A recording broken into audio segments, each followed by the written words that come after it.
Well, thank you. It's a pleasure coming here this morning. Thomas Brinsko and Chad Burke asked me, we're sitting around one day, and they said, we're going to have this breakfast forum. We need to talk about procurement. And they looked at me, and I said, man, I'm the safety guy, right? I don't know anything about procurement. And we were discussing the requirements for safety in procurement. So I'm going to talk a little bit about that. But first of all, y'all got to learn a little bit about myself, because you know what's bad? I should have had a lapel mic as I walk around when I talk. You know a little bit about me because you got to hear my bio, right? There's some other things that's left out. Is I'm a husband of 37 years. My wife just walked in.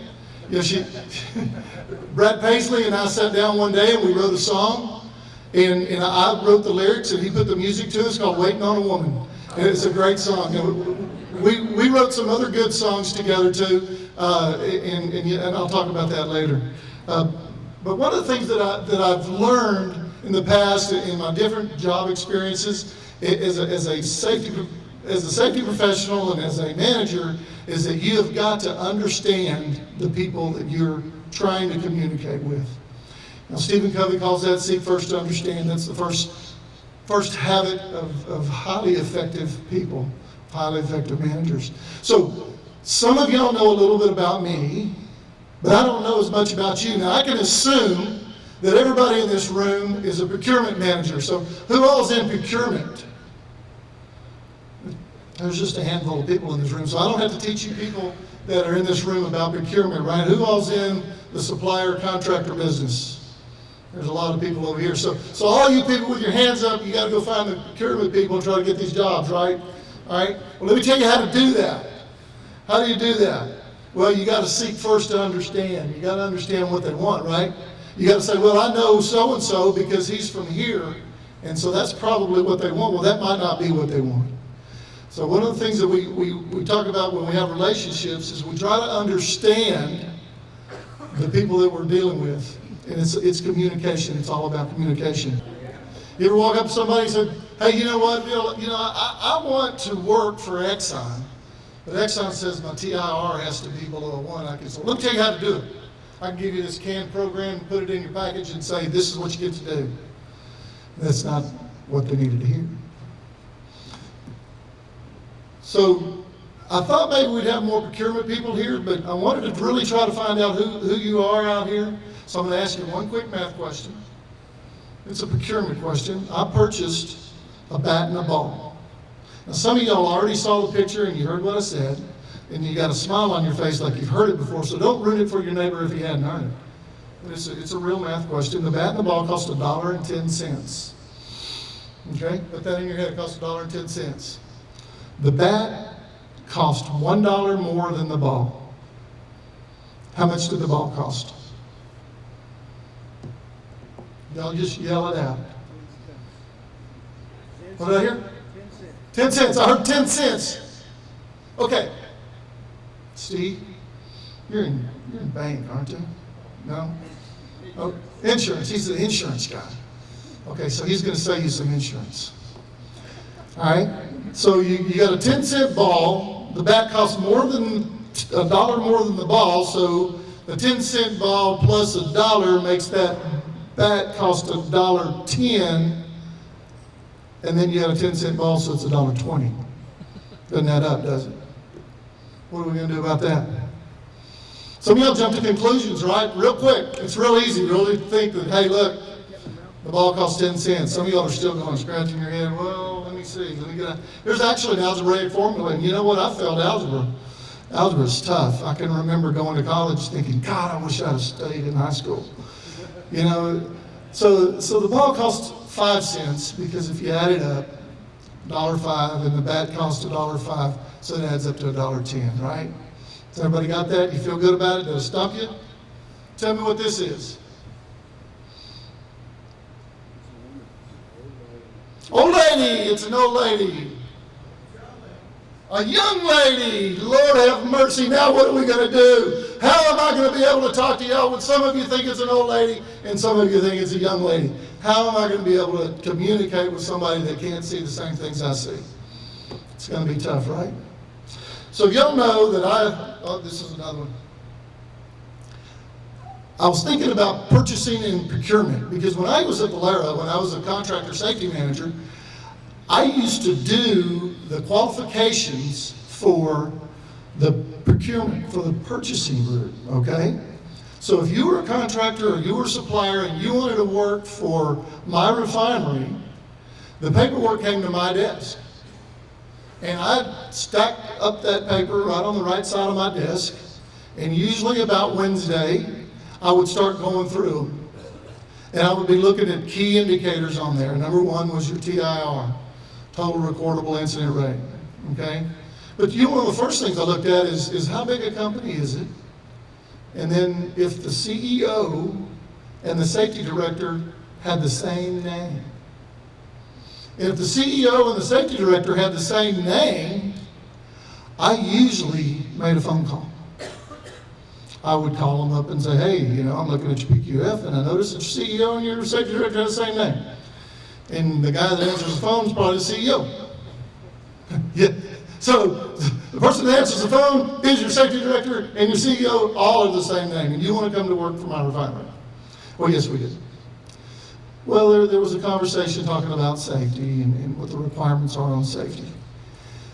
And we get into the qualifications for a TIR. So some of the big procurement companies talk about total recordable incident rate, and they say total recordable incident rate, you have to have a rate below a certain number. Well, what is that number? What procurement people, what's that number? All right, contractors, what's that number? 1. I heard of 1. Wow, a 1. Do you know what a 1 means? A 1 means that if you have worked 200,000 man hours and you have 1 recordable incident, then you can get a 1. 200,000 man hours. Do you think that little company that has the CEO is the guy that answers the phone, the guy that is the safety director, and the guy that bought his safety program from Safety Programs R Us? You know what? He might have a 0 because he haven't worked. He doesn't have a total recordable incident rate, right? So he's still in the plan. I don't get to disqualify him because he's there. What about the guy that has right at 200,000 man hours and he has a fatality? 200,000 man hours and you have a fatality, what is your total recordable incident rate? You contractors, you know what it is. You tell me what it is. It's a 1.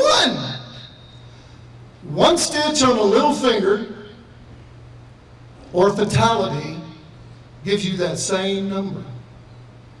It's the same number that you get that can disqualify you from working in a plant. I see some of these contractors' heads going, yes, yes, yes, I understand that. What if that fatality that you had happened at a plant that blew up? Your guy was just standing in the street. What does that mean? You can't work in my plant? Maybe yes, maybe no. So my job at Valero was to work with the purchasing department. And I'll talk about purchasing department because we're going to talk about procurement. And procurement has a little different definition. Because procurement, and I have it written here, I don't know if I can read it here, but procurement is where you're going to get goods and services, and you're not just purchasing it. You're actually taking it through the whole process. You're vetting the companies. You're qualifying the companies to do certain services for your company. And the thing that each and every one of you that are in procurement, that are working for these petrochemical plants and these manufacturing plants, what is usually the first word on your mission statement, on your operational excellence statement, on the statement that you put on your website, the statement that you put on your big sign in front of it? What do you say? Safety. I heard the word safety again. Once again, we heard the word safety. We're going to provide a safe work environment for our employees and our contractors. So how are you going to do that? You're the procurement manager. it's easy to just do your job and somebody tells you to do it. Hey, I need you to go find so-and-so and buy it. I need you to find certain types of bolts and go buy the bolts. What you do is you compare the prices of the bolts, and then you figure out which bolts you're going to be able to use, and then you stock them, you put them in your warehouse. But how hard is it to provide a service or be the procurement manager that provides a service? There's a lot of companies out there that's going to dress up really nice in the beginning. You hear that word in the beginning. You know, when you're dating, you're at your best behavior. Before you go out on a date, you dress up, and put your nice clothes on, you put the good smelling stuff on, and you go out on the date, and you spend some time dating that person, and you get to know them, and you know some things about them, and then you get engaged. And during the engagement, you spend a little bit more time with each other, and the next thing you know, you get married. Well, that's more like, that's for you procurement people, that's what you do. You're saying, I want this person to be in our plant, which our number one objective is safety, right? That's what our mission statement, our operational excellence is safety. And I want this group to be the safest group inside my plant. Well, back when I used to, where I used to work, the purchasing department handed that off. They said, okay, here's your guy. We made the deal. We made the best deal we possibly could make with him. And, we beat them down. We got the prices down. We got them. I'm just so proud of myself. Did a great job on this. And then you just hand it off. So I wasn't the guy that handed it off to. There was a whole system. There was a maintenance manager, and there was directors, and there was people that had to get the work done. But I was the safety guy that had to ensure, according to process safety management, that this company had the systems in place that would make them a safe company. That's a requirement under process safety management if you have highly hazardous chemicals in your plant or your manufacturing facility. So a lot of times, once procurement has handed that off, they're just going to look for another place to go. So it's usually not their place if there is issues with that supplier or contractor. And there's going to be issues, as much as you date, as much time as you spend in the vetting process. Do we vet when we're going to get married, we're dating, in the dating process? As much time as you spend in that process, you're going to find out that there's things that happen. And sometimes a TIR can get too high. And now you're no longer qualified to work in the plant. Or there could be an issue, and you're no longer qualified to work in that plant. You have too many incidents. They might not be recordable incidents, but there's just too many, and you got to go. You just got to go. And you have to start over. Well, I've never been divorced. I've been married 37 years, and I'm probably only in trouble as my wife walked in and talked about Brad Paisley. But I love her to death. We have a relationship, and the relationship that we have is a relationship that we have where we're mutually speaking to each other. I don't tell her, you will do this, and she doesn't tell me I will do that, but we talk about issues. And there's always issues that come up. You've got kid issues, you've got house issues, you've got car issues, you've got things that can cause tension in your marriage. So procurement, you have the same thing, but who do you go to? The person that you were dating in the beginning just left. And you got somebody else that really doesn't care. They're just going to go back to the purchasing department and say, give me another one. And then there's this revolving door. And you really don't meet that objective. And what is the objective?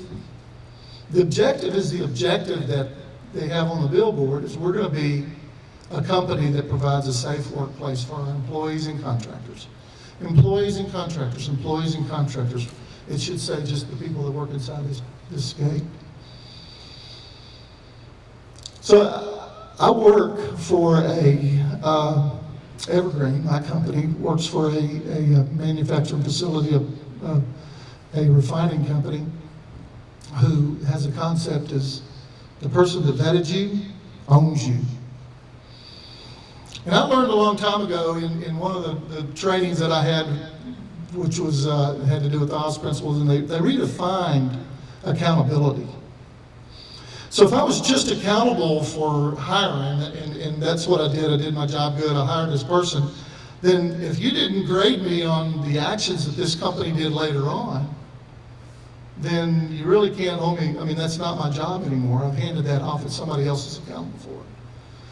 But if you take accountability to the point of you take ownership, and when I say take ownership, that means you've bought that company, that person, that group. You've bought into it, and you've taken ownership. That's a marriage.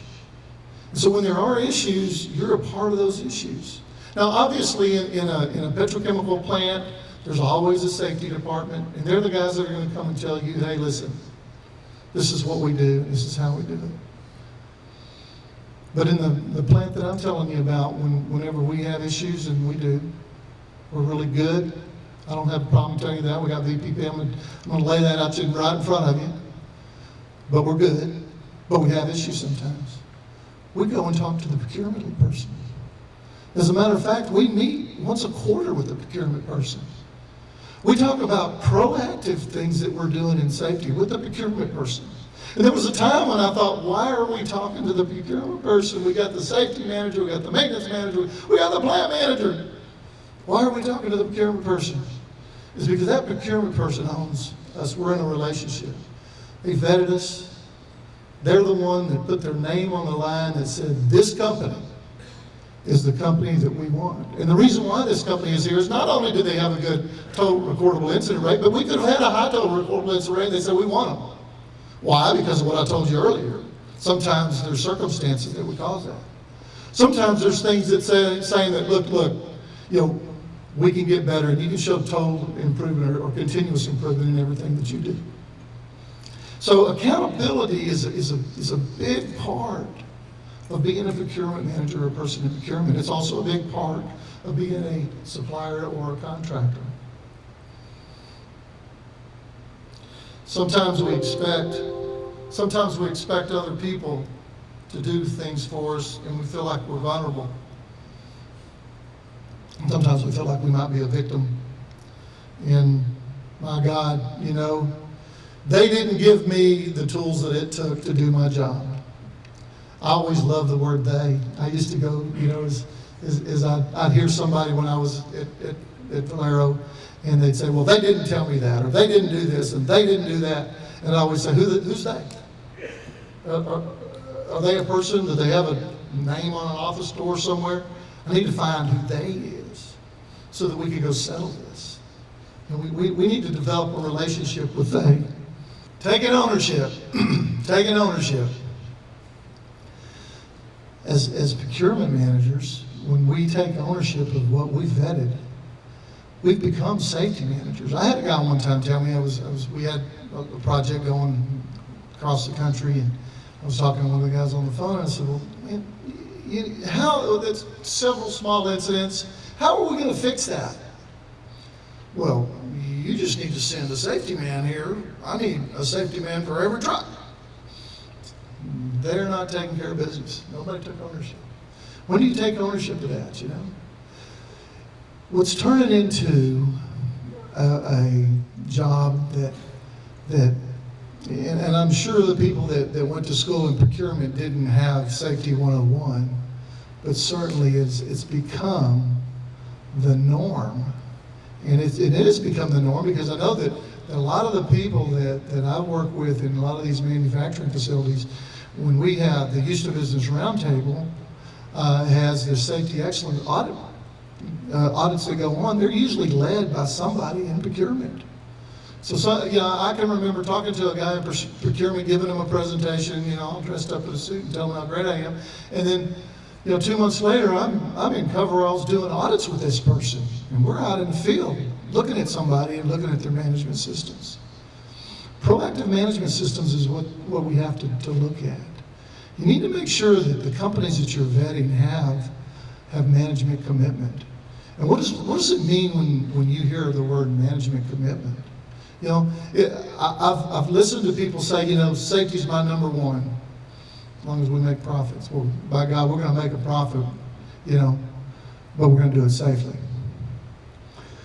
But management commitment is when management is the companies that you're vetting, the companies that you're listening to those presentations, they're willing to invest in their employees in high-level training.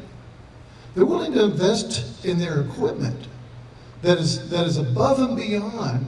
That's equipment that has the safety features in it. I can remember back when I was at Valero and we had a big turnaround, a plant-wide turnaround, and we were pulling bundles out of, and some of y'all might not understand what a bundle is. This is a big exchanger, and it's in a big shell, giant shell, and we were pulling it out with a chain and a forklift. How hazardous is that? How hazardous is that? So now a company comes along and they invested a lot of money into this special hydraulic bundle puller. So me, as a contractor manager for safety, said, the only companies I want you, procurement, to call are those guys that have that bundle puller because of the hazards that they have. So when one company does it, for the other companies to compete and to be that company, they have to invest in that same equipment. And it makes an equal playing field, but the winner is the employees that are doing that work. And there's a lot of work like that. The business that I'm in, we have high pressure water. And we've invested a lot of money in automation, so now the guys they're not right next to the hazard. As a matter of fact, they're controlling it outside of the hazard, so they don't even have to wear all the special PPE that they're working with. So the industry is changing, and procurement is changing with it. In procurement, when you vet a contractor or you vet a supplier, and you have to get to see how they are, there's a lot of big companies out there that are going to do that for you. I can remember a phone call to an engineering company one time who had the CEO and the safety director were all the same guy. He says, Bill, I'm an engineering company. I can't get in because you've got all these requirements. And we just want to come in and make drawings for you. And I said, you know what? You're right. You don't work in the hazardous areas, and you're a small company. So I had the ability to put this okay on it and send it to the purchasing department. But nowadays, when you want to date somebody and you probably had a bad relationship in the beginning when you made some mistakes, so now they have the eharmony.com, right? You're going to go to the dating service. So me going from the company that I was at, the job that I had, my company went to that dating service. We call that, in some cases, ISNet World. They're not here, so I can't say it. But they're going to vet that contractor for you. And what happens when, I don't know this because I've never been in the dating world, not especially when there was computers, but when the people, but I see television shows where the guys, they're taking pictures of themselves and they're making up stories about what they can do. Hey, I can do this, and I've got this, and then so they're trying to find a match for them. What do you think happens with these internet services that qualify your contractors? You've got to do your homework with that. You know there's a multi-million-dollar business in selling programs for people that have to have those programs. Now, me coming from the side of the business of being the owner, the expectation is if you got these programs, you better know what you're doing. You better know how to do it. You should have trained your employees on it. But I find 9 times out of 10, back when I used to audit these companies, I would say, well, you said you do this because it was in ISNet. And the guy's looking at me with this blank stare like, oh my God, who put that in there? And sometimes they even ask the question, oh my God, who put that in there? And I would look it up and say, well, it's so-and-so. Oh yeah, that's our salesman. He'll put anything to get a job, right? We don't do that. So it's hard sometimes to have that vetting process when you utilize services like that. I'm not saying those services aren't bad services. I'm saying that you need to go into depth yourself even after you do that. There's several companies out there that has qualification programs. I mean, the Houston Area Safety Council has a qualification program that you can use, but it's more that they get the data for you, but what you do with the data is what helps you make that decision. When I give safety talks all over the country, and I do it at PPP and I do it at AFPM, one of the things that I talk about is that when you're in a position like I am, and like the procurement managers in the world, and business owners and CEOs, and you think everything's going fine because you're looking out your window and it looks like it's not raining, or you're getting information from somebody and you really don't get that good information. My CEO says boots on the ground, walking, talking. You've got to get out there and see it. I call that the Jenga game. And I've done this before. I've played the Jenga game. There's a guy, I stole this in Practicing Perfection, is the guy that gives this presentation about the Jenga game. But the Jenga game is when you're looking at the top of that blocks, of those stacked blocks, the very top. When you're looking at that from the White House that you're sitting in, from the procurement office that you're in, you're going, look, I got this company, they're doing great. Haven't heard a word about them. And you're looking down. Everything's perfect. The people that I work with at one of the refineries over here in Texas City, they get out there 5:30 in the morning. I'm looking at the director of procurement, and he's standing in my safety meeting, and he's listening to what my guys are saying. I'm called into his office on a PSM audit, and he gives me instructions. He says, you meet all the requirements in PSM, Bill, but how can we get better? Because what I want to see is us, and he says us. I want to see us get better. What can we do to be better? And he made a suggestion. He says, I see that you have refresher training on your safety. He said, that's a requirement for PSM. But what can we do above requirements? Are you doing refresher training on your skills? And so I looked at him, I said, Jason Davis is his name, he works for Marathon. I said, Jason, I hadn't thought of that. I said, that's a very good idea. And one of the things that I don't do is I don't do one thing for one plant and do it for another. It's going to be our systems, it's going to be within our management systems. So we developed a training refresher. So the guys that have been doing the same thing over and over once a year have to sit down and analyze what they've done and actually take a test to see if they're still proficient and see if there's any gaps in what they're doing. That came from the procurement manager. It didn't come from the maintenance manager. It didn't come from the safety manager. It came from the procurement manager. Because that procurement manager was taking ownership of his people, of his contractors and his suppliers. And because he gets out and looks at it from the side, he has the ability to see where there's gaps. When there's gaps in a Jenga game, and you need to put something back, how do you do that? So when I give this presentation, I'm not doing it now because I think I was cut short on time and I think I'm just about done. But you've got to have that extra hand to hold it while you push that piece back in. Where's that hand? Where's that hand come from? It's got to come from the plant that says we want to provide a safe working environment. We want to be the safest company with our contractors. It's got to come from that procurement manager that says, I vetted you in the beginning, and I'm standing by you, and I'm going to help you get those gaps. I'm going to help you fill those gaps so we can not fall down. Because if it doesn't happen, sometimes when you're trying to get that back, you could cause a catastrophe and it fall. All right, so let me introduce Thomas Brinsko from